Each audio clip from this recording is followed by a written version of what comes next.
These tiny granules can make our food taste so good, but too much can raise our blood pressure too high. Having high blood pressure is a major risk for heart attack, for stroke, for heart failure, even for things like dementia. Dr. Amy Pollak is a cardiologist at Mayo Clinic.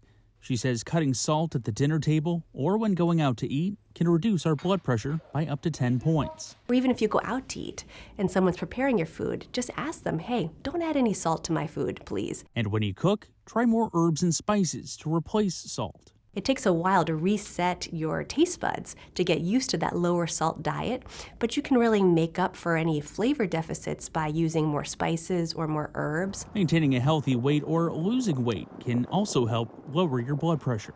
Certainly, some people can have a more dramatic effect on blood pressure with weight loss, but you can see the most bang for your buck is really in the low-salt diet. For the Mayo Clinic News Network, I'm Alex Ositis.